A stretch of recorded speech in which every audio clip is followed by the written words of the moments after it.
وہ اعلان قرآن میں بھی اللہ نے فرمایا ہے، ان اللہ لا یغفر ان یشرک بہ ویغفر ما دون ذلک لمن یشاء، کہ بے شک اللہ مشرک کی بخشش نہیں فرماتے، اس کے علاوہ جس کی چاہیں اللہ بخشش فرماتے۔ اور مشاہن کینہ ور، کینہ رکھنے والا، دل میں نفرت رکھنے والا، بغض رکھنے والا، فرمایا کہ اس کی بھی اللہ تعالیٰ بخشش نہیں فرماتے۔ کینہ شریعت مطہرہ میں حرام ہے۔ انتہائی قابل احترام بزرگوں، دوستوں، بھائیوں، نبی کریم صلی اللہ علیہ وسلم صحابہ کو یہ تلقین فرماتے تھے، احادیث مبارکہ میں موجود ہے کہ جب تم سونے لگو تو اپنے دل کو ہر مسلمان سے متعلق صاف کرو۔ کسی شخص کا حساب کوئی نہیں لے سکتا سوائے اللہ کے۔ اللہ کی مرضی اس کو چاہے عذاب دے، اللہ کی مرضی اس کو چاہے معاف فرمائے۔ لہٰذا کوئی بھی شخص کسی کے متعلق، آپ یہ تعلیم فرماتے تھے کہ کینہ نہ رکھے اپنے دل میں۔ اور پھر اللہ تو علیم بذات الصدور ہے، دلوں کے بھید اور راز جانتے ہیں۔ صحابہ نے اپنے دلوں کو ایک دوسرے کے متعلق ایسا صاف کیا کہ اللہ تعالیٰ نے گواہی دی کہ یہ ایک دوسرے کا کینہ نہیں رکھتے۔ یہ اسلام کا معاشرہ ہے، یہ معاشرہ نبی علیہ السلام نے دیا ہے، یہ دین کا معاشرہ ہے، یہ دین داری ہے۔ فرمایا رحماء بینہم، یہ سب آپس میں ایک دوسرے کے ساتھ رحم دل ہیں، ان کے دلوں میں آپس کے اندر مہربانی ہے، رافت ہے، مودت ہے، محبت ہے۔ اور کیا ہے؟ اولئک الذین امتحن اللہ قلوبہم، لوگوں کے متعلق تو مہربانی آپس میں، اور اللہ سے کیسا تعلق ہے؟ فرمایا ان کے دل ایمان سے بھرے ہوئے ہیں، ان کے دل ایمان سے بھرے ہوئے ہیں۔ اس لحاظ سے کسی کے متعلق ایسی ویسی بات ذہن میں، دل و دماغ میں رکھنا یہ ہماری شریعت میں منع ہے۔ اللہ تعالیٰ معاف فرمائے ہمیں۔ اور اسی طرح فرمایا کہ جو شخص زنا کار ہوگا، یعنی اس عمل میں مسلسل مبتلا ہوگا، اور اگر وہ بھی توبہ نہیں کرتا ہے تو اس کی بھی بخشش نہیں۔ اور اسی طرح رشتہ داری توڑنے والا، قطع رحمی کرنے والا، اور اسی طرح ٹخنوں سے نیچے ازار تکبر کی وجہ سے لٹکانے والا، بعض اوقات بے خبری میں ہو جاتا ہے، یا بعض اوقات تکبر اس کی وجہ نہیں ہوتی ہے، لیکن تکبر کی وجہ سے عرب میں جو سردار تھے، بڑے بڑے لوگ تھے، مالدار تھے، قبیلوں کے بڑے تھے، وہ اپنے تہ بند کو لٹکا کے چلتے تھے، اس کو بڑائی اور تکبر کی علامت سمجھتے تھے۔ تو اس سے اللہ تعالیٰ نے، نبی علیہ السلام نے منع کیا۔ اور اسی طرح ماں باپ کا نافرمان، ماں باپ کا نافرمان بھی اس رات میں نہیں بخشا جاتا، نہ شب قدر میں بخشا جاتا۔ ماں باپ کی اللہ تعالیٰ نے بڑی شان بنائی ہے، البتہ اگر ماں باپ شریعت کے خلاف حکم دے، وہ صرف ماں باپ نہیں، دیگر رشتہ دار، احبا، اقربا، دوست، احباب، کوئی بھی برادری، کنبہ، قبیلہ، تعلقات، کوئی بھی شریعت کے خلاف، اللہ اور اس کے رسول کے خلاف حکم دیں تو پھر ان کی بات نہیں ماننی، اس لیے کہ جو حدیث میں آیا ہے لا طاعت لمخلوق فی معصیت الخالق، خالق کی نافرمانی جہاں ہو وہاں مخلوق کی اطاعت نہیں ہو سکتی۔ ماں باپ خلاف سنت کسی چیز کا حکم دیتے ہیں تو ان کی اطاعت ہرگز جائز نہیں۔ اور اسی طریقے سے جوا کرنے والا، اور اسی طریقے سے وہ شخص جو لوگوں پر ناحق ٹیکس لیتا ہے، لوگوں سے ناحق ٹیکس لیتا ہے، اس کی بھی اس رات بخشش نہیں ہوگی۔ اور اسی طریقے سے جادوگر، اس کی بھی اس رات میں بخشش نہیں ہوگی۔ اور کاہن، وہ بھی اسی طرح کے عراف، اور اسی طرح طبلہ بجانے والے، ہارمونیم، ستار، طبلہ، آلات موسیقی یہ بجانے والے، فرمایا کہ اور اسی طریقے سے مدمن خمر یعنی ہمیشہ شراب کا عادی کہ وہ اس کے مشروبات میں داخل ہو، تو ایسے لوگوں کو بہرحال یہ مختلف قسم کے لوگ ہیں کہ مغفرت کی ان عام راتوں میں بھی، شب قدر میں، لیلہ نصف شعبان میں ان کی بخشش نہیں ہوتی۔ مشرک 14 قسم کے لوگ حدیثوں کے اندر آئے ہیں، سب کو میں ایک دفعہ پھر عرض کر دیتا ہوں۔ نمبر 1، مشرک آدمی، اس کی بخشش نہیں ہوگی، کسی بھی قسم کے شرک میں مبتلا ہو، اور اسی طرح کینہ اور دشمنی رکھنے والا شخص، اس کی بھی بخشش نہیں ہو، اور اہل حق کی جماعت سے الگ رہنے والا، صحابہ کے طرز سے الگ رہنے والا۔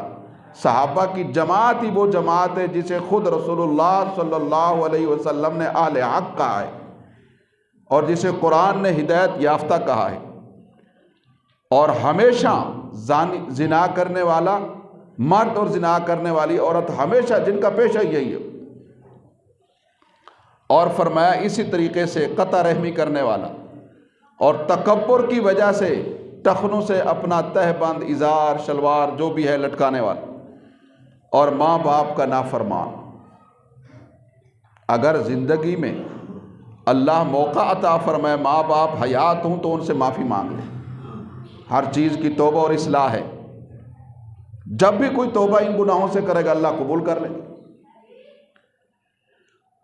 اور وہ معاف کر دیں تو معافی ہو جائے گی۔ اگر وہ فوت ہو گئے ناراضگی کی حالت میں، پھر بھی شریعت نے راستہ رکھا ہے معافی کا، پھر یہ ہے کہ ان کے لیے دعائے مغفرت کرے، اپنی زندگی میں ان کے لیے دعائے مغفرت کرتا رہے، یہ کہے کہ اے اللہ مجھے بھی معاف فرما، میرے والدین کو بھی معاف فرما، اے اللہ مجھے بھی معاف فرما، میرے والدین کو بھی معاف فرما، تو پھر اللہ تعالیٰ اس کو نافرمان نہیں مارے گا، اس کو ماں باپ کا فرما بردار بنا کر اٹھائے گا۔ اور اسی طرح ہمیشہ شراب پینے والا، اور فرمایا خودکشی کرنے والا یا دوسروں کو قتل کرنے والا، یہ بڑا سخت گناہ ہے۔ من یقتل مؤمنا متعمدا، یہ کلام الہی ہے، فجزاؤہ جہنم خالدا فیہا وغضب اللہ علیہ ولعنہ واعد لہ عذابا عظیما۔ فرمایا خودکشی کرنے والا یا دوسرے کو قتل کرنے والا، دونوں صورتوں میں قتل کا گناہ ہے۔ جو بندہ جان بوجھ کر قتل کرتا ہے، خطا میں ہو گیا تو الگ بات ہے، شکار کو مار رہا تھا اچانک کوئی آدمی آ گیا، یہ خطا ہے۔ عمد اور خطا میں فرق کیا ہے شریعت مطہرہ نے سورہ بقرہ میں، لیکن جان بوجھ کر کوئی کسی کو یا اپنے آپ کو قتل کرتا ہے، مارتا ہے، یہ جان اللہ کی امانت ہے، ہم اس کے مالک نہیں ہیں۔ ہمیں یہ حکم ہے کہ ہم بھی اس کی حفاظت کریں، اور ہمیں یہ بھی حکم ہے کہ ہم اوروں کی بھی جان کی حفاظت کریں، ان کے مال کی بھی حفاظت کریں، ان کی عزت آبرو کی بھی حفاظت کریں، ان کے تقدس کی، ان کے مقام و مرتبے کی حفاظت کریں، یہ ہمیں حکم ہے شریعت کا۔ جو بندہ جان بوجھ کر اپنے آپ کو یا کسی کو قتل کرتا ہے، اللہ تعالیٰ فرماتے ہیں مشرک کی طرح یہ ہمیشہ کی جہنم میں رہے گا، فجزاؤہ جہنم خالدا فیہا، یہ مشرک کی طرح ہمیشہ رہے گا، وغضب اللہ علیہ، اور اس پر اللہ کا غصہ ہوگا، ولعنہ، اور اللہ کی لعنت ہوگی، وَأَعَدَّ لَهُ عَذَابًا عَظِيمًا، اور اس کے لیے بڑا عذاب اللہ نے تیار کر رکھا ہے۔ جتنے جرائم ہیں، جتنے گناہ ہیں، اتنی بڑی بڑی سزائیں ان میں سے کسی پر نہیں ہے سوائے شرک کے اور قاتل نفس کے۔ تو اس لحاظ سے، اور اشار کہتے جبرن ٹیکس وصول کرنے والا، ہر چیز میں ٹیکس، ہر چیز میں ٹیکس، تو یہ انکم کو جمع کرنے والا، اور اسی طرح جادوگر، اور ہاتھوں کے نشانات وغیرہ دیکھ کر غیب کی خبریں بڑے شوق سے بعض لوگ ہاتھ دکھا رہے ہوتے، انا للہ و انا الیہ راجعون۔ فرمایا غیب کا علم صرف اللہ کے پاس ہے، وَعِندَهُ مَفَاتِيحُ الْغَيْبِ لَا يَعْلَمُهَا إِلَّا هُوَ، غیب کے خزانے کی کنجیاں اللہ کے علاوہ کسی کے پاس نہیں۔ فرمایا ستاروں کو دیکھ کر یا فال کے ذریعے خبر دینے والا، طبلے اور باجے بجانے والا، تو یہ وہ لوگ ہیں کہ جن کی ان مقدس اور عظمت والی بخشش والی راتوں میں بھی بخشش نہیں ہوتی، تاکہ یہ اپنے ان گناہوں سے توبہ کر۔ اور 5 راتیں ایسی ہیں کہ جن میں دعا رد نہیں ہوتی ہے۔ حضرت عبداللہ ابن عمر کی روایت ہے، وہ فرماتے ہیں 5 لیال لا يرد فیہن الدعاء، لیلۃ الجمعۃ وأول لیلۃ من رجب ولیلۃ النصف من شعبان ولیلۃ العید۔ فرمایا کہ 5 راتوں میں اللہ دعا کو رد نہیں فرماتے، انشاءاللہ ضرور قبول ہوتی۔ جمعہ کی رات، شب جمعہ، اور ماہ رجب کی پہلی رات، بلکہ چاند کو، رجب کا چاند دیکھتے ہی نبی علیہ السلام دعا فرماتے تھے۔ نماز بعد میں ادا فرماتے تھے، پہلے دعا فرماتے تھے، اللہم بارک لنا فی رجب و شعبان وبلغنا الی رمضان، یہ دعا فرماتے تھے۔ اور نصف شعبان کی رات، یعنی 14 اور 15 کی درمیانی رات جو ہے قمری حساب سے، چاند کے حساب سے، اور دونوں عیدوں کی راتیں، ان کو لیلۃ الجائزہ کہتے ہیں۔ یہ بڑی فضیلت والی، جس کو ہم چاند رات کہہ دیتے ہیں، یہ بڑی فضیلت والی ہیں، ان میں دعائیں بہت قبول ہوتی ہیں۔ بہرحال یہ احادیث مبارکہ ہیں جن میں شعبان المعظم کی فضیلت بھی میں نے عرض کی ان کی روشنی میں، اور لیلہ نصف شعبان کے متعلق بھی ایک بات ذہن میں رکھیں کہ 15 شعبان کے متعلق جتنی حدیثیں میں نے عرض کی ہیں، سند کے لحاظ سے ان کے راوی زیادہ مضبوط نہیں، زیادہ، لیکن چونکہ علماء اور محققین اور اسماء الرجال کے ماہرین یہ فرماتے ہیں کہ بہت زیادہ سندیں جمع ہو گئی ہیں، تو لہٰذا ان کو کسی نہ کسی طرح سے اعمال کی فضیلت میں قبول کر لیا جائے، کیونکہ ان حدیثوں کا تعلق عقیدے سے نہیں ہے۔ عقائد کے ثبوت کے لیے صریح، صحیح، متواتر روایت کا ہونا ضروری ہے، لیکن یہ اعمال کی فضیلت میں ہیں، تو لہٰذا متعدد حدیثیں ہیں اور مختلف صحابہ کرام سے ہیں، اس لیے کم سے کم وہ فرماتے ہیں اس کی کوئی نہ کوئی بنیاد ضرور ہوگی، درجہ صحیح میں نہ صحیح، حسن میں نہ صحیح، حسن لغیر ہی میں ان کو قبول کیا جاتا ہے۔ اور اسی طریقے سے چند باتیں اس رات کے حوالے سے یہ ضرور رکھیں ذہن میں، ویسے بھی نفلی اوورآل نفلی عبادت جتنی بھی ہیں ان کے متعلق، نفلی عبادات تنہائی میں اور اپنے گھر میں ادا کرنا افضل ہے، یہ مسئلہ ذہن میں رکھیں۔ لہذا لیلہ نصف شعبان کی عبادت بھی گھر میں کی جائے۔ بعض لوگ مساجد میں پروگرام کرتے ہیں، جمع ہوتے ہیں، اور اس طریقے سے یہ اسراف ہے، اس کی شریعت میں کوئی ایسی تفصیل ہمیں نہیں ملی ہے، کتابوں کے اندر نہ قرآن میں ہے، نہ حدیث کی کتابوں میں ہے، نہ فقہ کی کتابوں میں۔ اپنے اپنے مقام پر دعا کا اہتمام، ذکر کا، درود پاک کا، تلاوت کا، عبادت کا، نوافل کا اہتمام، مسجد میں نہیں۔ حضرت عبداللہ ابن عمر کی روایت ہے اس حوالے سے، نبی کریم صلی اللہ علیہ وسلم نے فرمایا اجعلوا فی بیوتکم من صلاتکم ولا تتخذوها قبورا، فرمایا کہ اپنی نوافل نمازیں جو ہیں وہ گھروں میں پڑھا کرو، اور اپنے گھروں کو قبرستان نہ بناؤ، جس طرح قبرستان میں اموات مردے نماز نہیں پڑھتے، تو ایسا نہ بناؤ گھروں کو کہ وہ نماز سے اور اس کی فضیلت یا اس کی برکت سے خالی ہو جائیں۔ اور اسی طرح اس رات میں اور اسی طرح شب قدر میں عبادت کا کوئی خاص طریقہ مقرر نہیں ہے۔ عبادتیں کون سی کرنی ہیں میں عرض کر دیتا ہوں، اپنے اپنے طور پر کریں، اس میں بھی جمع نہیں ہونا مسجد میں۔ شب قدر میں بھی ذکر اللہ، درود پاک، تلاوت، نفل نماز، صلاۃ و تسبیح، کوئی بھی عبادت کی جا سکتی، نفل ہے یہ، فرض ضروری واجب لازم نہیں۔ فرض وہ جو ہے بہت اہمیت کے حامل ہیں، نماز، روزہ، حج، زکوٰۃ، یہ فرائض ہیں۔ پورے سال فرض نماز کا اہتمام کیا جائے، صرف شب برات میں تو نفل پڑھ لے اور اپنے آپ کو جنت کا مستحق سمجھے تو یہ بہرحال باطل خیال ہے۔ یہ الگ بات ہے کہ اللہ تعالیٰ قادر مطلق ہے، جس کو چاہے معاف فرما دے۔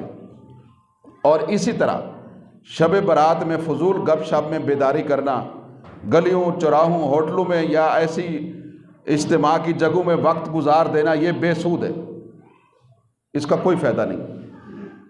باقی قبرستان جانے کا جو جہاں تک مسئلہ ہے، نبی علیہ السلام نے اپنا قبرستان جانا اس رات میں خفیہ رکھا ہے۔ اس طرح سے کوئی جاتا ہے تو ٹھیک ہے، لیکن یہ کوئی اجتماعی صورت میں یا اس کو ضروری خیال کرنا تو یہ بہرحال دین کے اندر غلو ہے۔ اور جہاں تک اس کے روزہ کا میں نے عرض کیا کہ روایت ہے، تو روزہ مستحب بنفل کہہ لیں، اس سے زیادہ اس کی اہمیت نہیں۔ اگر کوئی نہیں رکھے گا تو اس کا کوئی گناہ نہیں۔ باقی اس کی خرافات ہیں، ان سے بچنا بہرحال ضروری ہے۔ 15ویں شعبان کے روزے کو نہ تو سنت قرار دینا مستحب ہے اور نہ ہی اس کو بدعت کہہ سکتے ہیں، کسی نہ کسی روایت میں تو بہرحال یہ آیا ہے، تو زیادہ سے زیادہ مستحب کہہ سکتے ہیں۔ بہتر یہ ہے کہ ماہ شعبان کے اکثر حصے کے روزے رکھے جائیں۔ گفتگو کا خلاصہ یہ نہ ہو تو ماہ شعبان کے نصف اول کے پہلے 15 دن کے روزے رکھے جائیں، یہ بھی نہ ہو تو شعبان کے چاند کے حساب سے 13، 14، 15 کے روزے رکھیں۔ اتنا بھی نہ ہو تو کم از کم 15 شعبان کا روزہ رکھ لیں، یہ بھی انشاءاللہ اللہ پاک ثواب دیں گے۔ باقی کچھ بدعات و خرافات ہیں، آتش بازی، اسراف، فضول خرچی، کفار کی مشابہت۔ آتش بازی تو مجوسیوں کی مشابہت ہے، چراغاں کرنا، ہمارے یہاں بھی لوگ مسجدوں میں چراغاں کر دیتے، اس کو ثواب سمجھتے ہیں۔ انا للہ و انا الیہ راجعون۔ ضرورت سے زیادہ روشنی تو منع ہے مسجد میں۔ نبی کریم صلی اللہ علیہ وسلم نے فرمایا، من تشبہ بقوم فہو منہم، جو کسی قوم کی مشابہت کرے گا وہ انہی میں۔ اصل میں ہارون الرشید خلیفہ کے زمانے میں برامکا، یہ مجوسیوں کا ایک قبیلہ تھا، وہ مسلمان ہوئے، لیکن مسلمان تو ہو گئے، وہ انہوں نے یہ اپنا آگ جلانے والا عمل نہیں چھوڑا، اپنی رسمیں جاری رکھی۔ تو وہ اس طرح سے یہ چراغاں کرنا اور روشنیاں کرنا یہ برامکیوں سے آئی، اور اس وقت سے یہ مسلمانوں میں بھی بات چلی ہوئی ہے۔ تو یہ مشابہت ہے مجوس کی، یہ منع ہے۔ اور اسی طریقے سے اس رات میں کوئی ایسا طرز عمل اختیار کرنا جس سے دوسروں کو تکلیف ہو، پٹاخے چھوڑنا، شور شرابہ کرنا، یا اس رات میں کوئی حلوے پکانا۔ وہ کیوں پکائے جاتے ہیں جی؟ نبی علیہ السلام کے دندان مبارک شہید ہو گئے تھے تو آپ نے پھر یہ استعمال فرمایا تھا۔ وہ اللہ کے بندے، یہ شعبان کا مہینہ ہے، دندان مبارک شہید ہوئے تھے احد میں، اور احد شوال المکرم میں ہوا ہے۔ شوال المکرم سے لے کر شعبان تک یہ 11 مہینے بنتے، تو وہ 11 مہینے بعد حلوہ بنایا گیا آپ کے لیے ان دانتوں کی وجہ سے۔ یہ کیسی بے تکی، اس کا کوئی ثبوت نہیں۔ اور یا بعض لوگ اس کو مسور کی دال جو ہے بنا، ان خرافات کی دین کے اندر کوئی حقیقت نہیں۔ ان سب چیزوں سے پرہیز ضروری ہے۔ ہمارے لیے کامیابی اور نجات نبی علیہ السلام کی اتباع میں ہے۔ نبی علیہ السلام نے ارشاد فرمایا، کل امتی یدخلون الجنت الا من ابا، میری امت کا ہر شخص مرد عورت جنت میں جائے گا، الا من ابا، مگر جو انکار کرے گا وہ نہیں جائے گا۔ قالوا، صحابہ نے پوچھا، من یا ابا، حضرت وہ کون ہے جو انکار کرتا ہے؟ آپ نے فرمایا، من اطاعنی دخل الجنہ، جو میری بات مانتا ہے وہ جنت میں جائے گا، میری اطاعت کرتا ہے، میری سنت پر چلتا ہے۔ ومن عصانی فقد ابا، اور جس نے میری نافرمانی کی اس نے انکار کیا ہے، تو جس کی وجہ سے وہ جنت سے محروم ہو جائے گا۔ اللہ ہمیں جنت سے محروم نہ فرمائے۔ اللہ تعالی ہم سب کو صراط مستقیم پر چلنے کی توفیق نصیب فرمائے، بدعات و خرافات اور رسومات سے ہماری حفاظت فرمائے، سنت کے جذبے سے ہمیں مالا مال فرمائے۔ رمضان المبارک کی آمد ہے، اللہ پاک ہمیں اس کی تیاری کی توفیق نصیب فرمائے، صحت عافیت کے ساتھ ہمیں رمضان المبارک کے مبارک معمولات نصیب فرمائے۔